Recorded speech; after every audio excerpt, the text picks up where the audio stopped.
विद्यार्थी मित्रांनो, महाराष्ट्र सेट परीक्षा 2026 ची नोटिफिकेशन लवकरच येण्याची शक्यता आहे आणि त्यासाठी तुम्ही तुमचं प्रिपरेशन लवकरात लवकर सुरू करायचं आहे. त्यासाठी आज आपण टीचिंग ॲप्टिट्यूड या महत्त्वाच्या युनिटवरती इम्पॉर्टंट MCQs बघणार आहोत आणि हे ज्या टॉपिकवरती MCQs असणार आहेत ते टॉपिक्स 100% एक्झामिनेशनमध्ये विचारले जातातच. त्यामुळे तुम्हाला जर येणाऱ्या परीक्षेमध्ये जास्तीत जास्त मार्क्स मिळवायचे असतील तर हा व्हिडिओ शेवटपर्यंत पाहायचा आहे. विद्यार्थी मित्रांनो, महाराष्ट्र सेट 2026 च्या प्रिपरेशन करिता पेपर 1 ची लाईव्ह बॅच आपली येत्या 27 एप्रिल पासून सुरू होत आहे.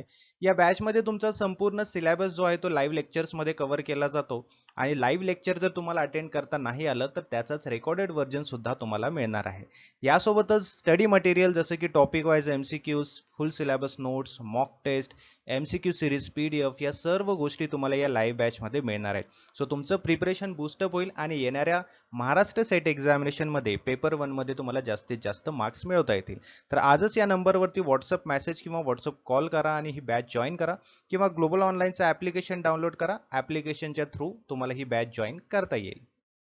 प्ले स्टोअरवरती जायचं आहे, ग्लोबल ऑनलाईन सर्च करायचं आहे. ॲप्लिकेशन डाउनलोड केल्यानंतर स्टोअर सेक्शनमध्ये जायचं आहे. स्टोअर सेक्शनमध्ये तुम्हाला एक सर्च बॉक्स दिसेल. सर्च बॉक्समध्ये महाराष्ट्र सेट 2026 पेपर 1 सर्च करा. त्यानंतर तुम्ही हा कोर्स जॉईन करू शकता. बघा, लवकरात लवकर जॉईन करा आणि प्रिपरेशनला सुरुवात करा. चला तर सुरू करूया. हा तुमचा पहिला प्रश्न आहे. Lower level learning outcome get focused in. खालच्या स्तरावरील शिक्षण परिणामावर लक्ष केंद्रित करते. ठीक आहे. Memory level, understanding level, reflective level की ऑटोनॉमस डेव्हलपमेंट लेवल. ठीक आहे. तर हा जो प्रश्न आहे तुमच्या स्तर, अध्यापनाचे स्तर या चॅप्टर वरती आहे. ठीक आहे. यामध्ये प्रश्न असा विचारला आहे की लोअर लेवल लर्निंग म्हणजे खालच्या स्तरावरचं शिक्षण परिणाम लक्ष केंद्रित केले जाते. म्हणजे कोणत्या शिक्षण परिणामावरती लक्ष केंद्रित केलं जातं जो की खालच्या स्तरावरती आहे. तर ऑब्व्हियसली त्याचा राईट आन्सर आहे ऑप्शन ए, मेमरी लेवल. ठीक आहे. कारण मेमरी लेवल जे आहे हे अध्यापनाची सर्वात खालची पातळी आहे. ठीक आहे. आलं लक्षात? बघा, मेमरी लेवल ही खालची पातळी आहे. याचा जो मुख्य समर्थक आहे तो आहे हर्बर्ट. कोण आहे? हर्बर्ट. ठीक आहे. यामध्ये काय केलं जातं? ही अध्यापनाची पहिली आणि महत्वाची पातळी असते. हे सर्व सजीवामध्ये अस्तित्वात असलेल्या स्मृती आणि मानसिक क्षमतेशी संबंधित आहे. स्मृती स्तरावरील अध्यापन हा अध्यापनाचा सर्वात खालचा स्तर मानला जातो. जिथे विद्यार्थ्यांना नवीन गोष्टी समजवल्या जातात, जिथे विद्यार्थी जास्त सक्रिय नसून शिक्षक हा जास्त सक्रिय असतो, जिथे तुमचा सिलेबस, तुमचा अध्यापनाची पद्धत, तुम्हाला काय शिकायचं आहे है ना, या सर्व गोष्टी शिक्षक ठरवतो. त्याला आपण मेमरी लेवल म्हणजे अध्यापनाचं पहिलं स्तर त्याला म्हणतो आपण. त्यानंतर असतं अंडरस्टँडिंग लेवल. ठीक आहे. अध्यापनाच्या पहिल्या स्तरानंतरचा दुसरा स्तर. ठीक आहे. जसं की ऍडव्हान्स लेवल आपण म्हणू शकतो. याचा जो मुख्य समर्थक आहे तो आहे मॉरिसन. ठीक आहे. अंडरस्टँडिंग लेवल मध्ये काय होतं? जिथे मेमरी सुद्धा असतं आणि इनसाइट सुद्धा असतं. मेमरी आणि तुमचं समजूतदारपणा हे दोन्ही गोष्टी असतात. ठीक आहे. त्यानंतर आहे रिफ्लेक्टिव्ह लेवल. रिफ्लेक्टिव्ह लेवल मध्ये हंट हा मुख्य समर्थक आहे या अध्यापन स्तराचा. यामध्ये मेमरी सुद्धा आहे. ठीक आहे. यामध्ये अंडरस्टँडिंग सुद्धा आहे. ठीक आहे. यामध्ये दोन्हीचा समावेश आहे. मेमरी प्लस अंडरस्टँडिंग हे आलं की रिफ्लेक्टिव्ह लेवल असं म्हटलं जातं. या लेवलमध्ये काय केलं जातं? या लेवलमध्ये विद्यार्थ्यांची जी शिकण्याची पद्धत आहे है ना, ती वाढलेली असते. यामध्ये विद्यार्थी जास्त सक्रिय असतात. ठीक आहे. स्वतःहून शिकण्यासाठी प्रेरित झालेले असतात, मोटिवेटेड असतात है ना. काही गोष्टींचा सोल्युशन शोधण्यासाठी त्यांना रिसर्च सुद्धा करावी लागते, ते सुद्धा ते करतात. याला आपण रिफ्लेक्टिव्ह लेवल असं म्हणतो. ठीक आहे. कारण बघा, हे अध्यापनाचे स्तर जे आहेत हे आपण थेरी सेशन मध्ये सुद्धा कव्हर केलेलं आहे. ठीक आहे. जेव्हा तुम्ही कोर्स जॉईन कराल तुम्हाला ते सर्व गोष्टी ज्या आहेत थेरी सेशन्स मध्ये सुद्धा कळणार आहे. त्यामुळे सर्वात लवकरात लवकर तुम्ही कोर्स जॉईन करायचा आहे आजपासूनच. ठीक आहे. पुढील प्रश्न बघा. A teacher could be successful if he or she. एक शिक्षक जो आहे तो यशस्वी झाला असं केव्हा म्हणू शकतो आपण? जेव्हा तो विद्यार्थ्यांना चांगले नागरिक बनण्यास मदत करतो तेव्हा, की विद्यार्थ्यांना विषयाचे ज्ञान देतो तेव्हा, की विद्यार्थ्यांना परीक्षेत उत्तीर्ण होण्यासाठी तयार करतो तेव्हा, की विषय व्यवस्थितपणे मांडतो तेव्हा. ठीक आहे.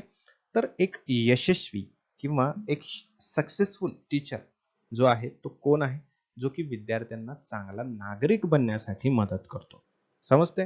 बघा, शिक्षण जे आहे याचा उद्देश फक्त पुस्तकी ज्ञान देणं असं नाही, तर विद्यार्थ्यांना समाजामध्ये त्यांची सामाजिक, त्यांची नैतिक आणि जबाबदार नागरिक बनवण्यासाठी प्रेरित करणं म्हणजेच एक यशस्वी शिक्षक आहे असं म्हटलं जातं. ठीक आहे. यामध्ये विषयाचं ज्ञान प्रदान करणं हे सुद्धा महत्वाचं आहे, परंतु ते विषयाचं ज्ञान पुरवणं हे पुरेसं नाही, है ना. विद्यार्थ्यांना सर्वांगीण विकासासाठी काय करावं लागतं, कौशल्य शिकवणं गरजेचं असतं, बरोबर ना. त्यासोबतच विद्यार्थी परीक्षेमध्ये उत्तीर्ण होणं हे सुद्धा महत्वाचं आहे, परंतु ते सुद्धा परीक्षेपुरतं मर्यादित आहे, बरोबर. आणि जे विषय जे आहेत ते सुसूत्रपणे मांडणे किंवा चांगल्या पद्धतीने व्यवस्थितपणे मांडणे जे आहे ते सुद्धा महत्वाचं आहे. ते शिक्षकाच्या अध्यापन कौशल्यासाठी महत्वाचं आहे, बरोबर. हेच त्या यशस्वी ते म्हणजे त्याची जी यशस्वीपणा आहे त्याचं एक एकमेव निकष ठरू शकत नाही, है ना. एक लिमिटेड गोष्ट झाली. त्यामुळे सर्वांगीण विकासासाठी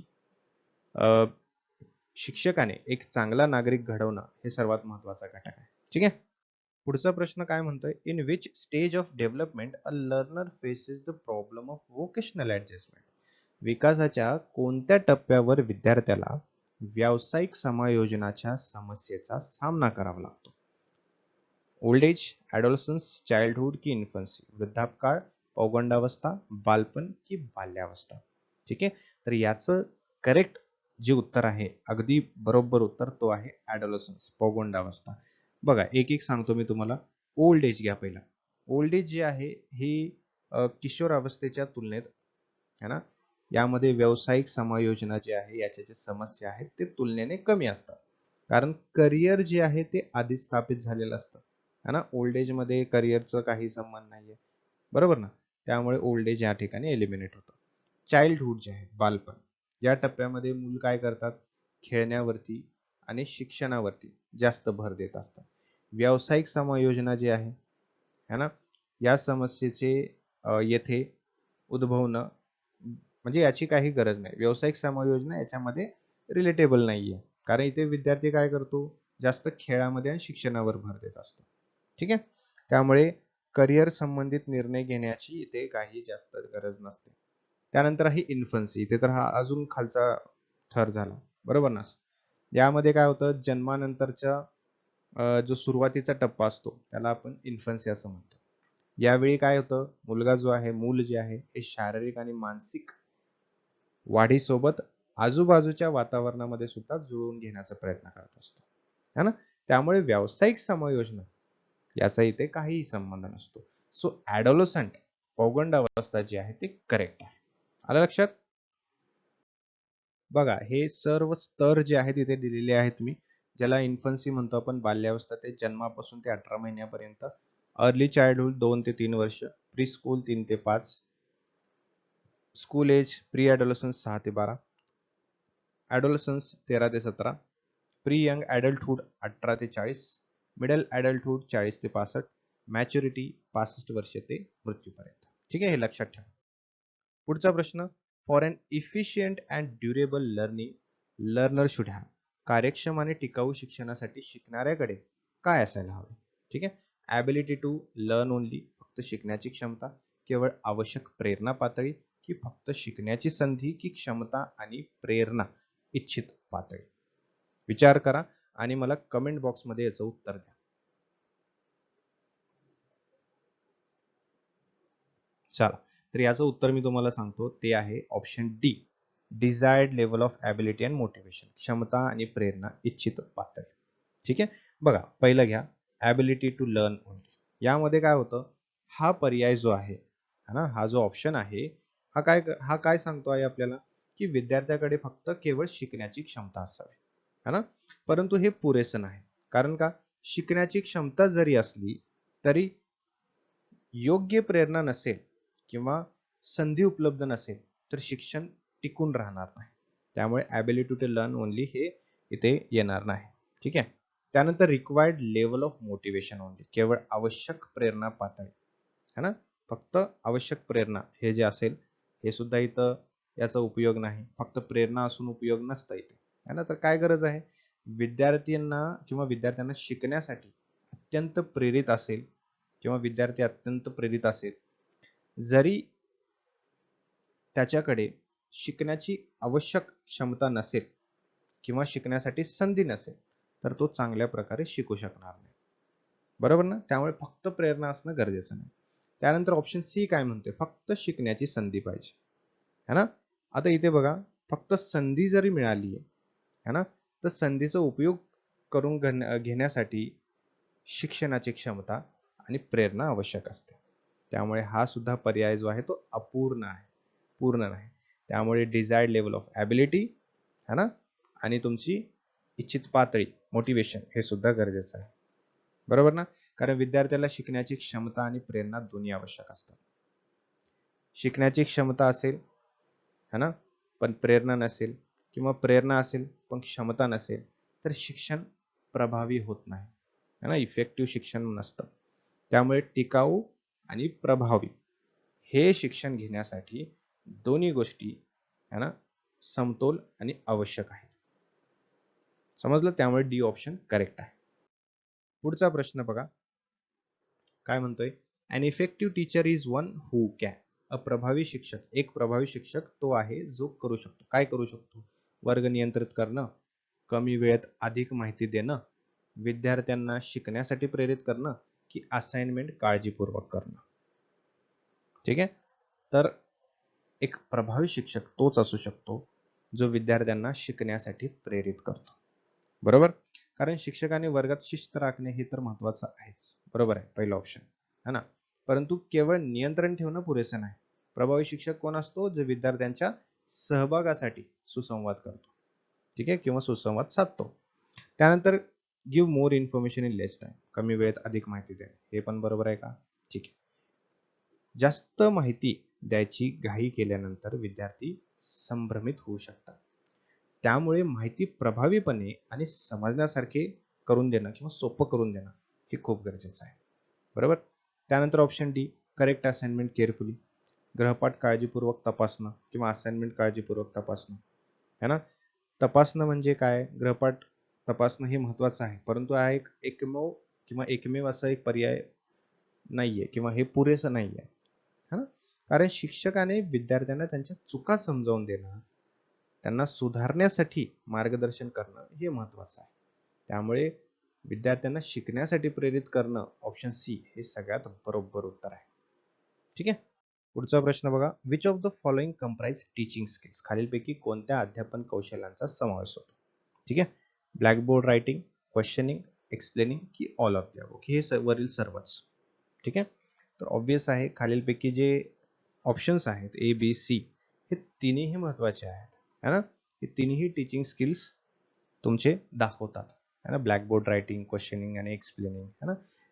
ब्लॅकबोर्ड रायटिंग जे आहे, फळ्यावर लेखन करणं, हे कौशल्य आहे, अध्यापन कौशल्य आहे. शिक्षक स्पष्ट किंवा एकदम स्वच्छ अक्षर लिहून विद्यार्थ्यांना संकल्पना समजावून सांगू शकतो. क्वेश्चनिंग आहे, प्रश्न विचारणे, योग्य ते प्रश्न विचारण्याने काय होतं, विद्यार्थ्यांना विचार करण्यासाठी आपण प्रेरित करतो, चर्चामध्ये सहभाग करून घेण्याचा प्रयत्न करतो, त्यांना संकल्पना आणखीन चांगल्या पद्धतीने शिकवता येऊ शकतात. एक्सप्लोरिंग, स्पष्टीकरण देणं, है ना, किंवा एक्सप्लेन करणं त्याला आपण म्हणतो.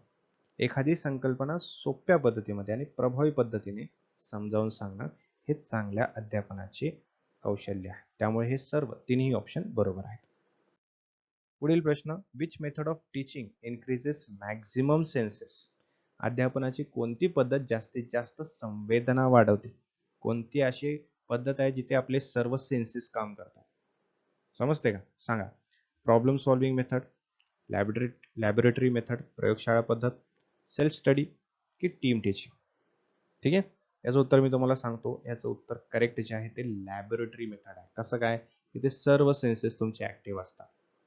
अलग लक्षात, सर्व सेन्सेस इथे ऍक्टिव्ह असतात. कारण काय होतं बघा, जे लॅबोरेटरी मेथड आहे, ही जी पद्धत आहे, हे तुमचे सर्व इंद्रियांना सक्रिय करते, है ना. कारण इथे विद्यार्थी प्रत्यक्षपणे जाऊन अनुभव घेत असतात. तुमचं ऐकणं, तुमचं पाहणं, तुमचं स्पर्श करणं, गंध ओळखणं, बरोबर ना, त्यासोबतच चव घेणं, हे सर्व संवेदना याचा उपयोग केला जातो. त्याला आपण काय म्हणतो? दृष्टी, श्रवण, स्पर्श ज्ञान, है ना, घ्राणेंद्रिय, रसना, हे काय आहे? तुमचे सेन्सेस आहेत. आलं लक्षात? इंद्रिय आहेत तुमचे. या सर्वांचा उपयोग होतो जेव्हा आपण लॅबोरेटरी मेथडमध्ये शिकत असतो. ठीक आहे, आलं लक्षात? पुढे बघा. पुढचा प्रश्न काय म्हणतोय? Dot dot dot method encourages maximum participation of students. अशी कुठली पद्धत आहे जिथे विद्यार्थ्यांच्या जास्तीत जास्त सहभागास प्रोत्साहन देते? चर्चा पद्धत, व्याख्यान पद्धत, ऑडिओ व्हिज्युअल एड्स की पाठ्यपुस्तक? ठीक आहे, तर याचं राईट आन्सर आहे ते आहे डिस्कशन. जिथे विद्यार्थ्यांना डिस्कस करता येतं, चर्चा करता येतं, समस्यांचं निराकरण करून घेता येतं. ठीक आहे, मार्गदर्शन मिळवता येतं. त्यामुळे डिस्कशन हे जास्तीत जास्त इनकरेज करतं पार्टिसिपेट करण्यासाठी. त्यानंतर आहे why do teacher use teaching aids. शिक्षक जे आहे अध्यापन सहाय्य का वापरतात? टूल्स शिकवण्यासाठी, त्याला आपण टीचिंग एड असं म्हणतो. To make teaching fun filled, शिकवण्यात मजा भरण्यासाठी. To teach within understanding level of students, विद्यार्थ्यांच्या आकलनाच्या पातळीवर शिकवण्यासाठी.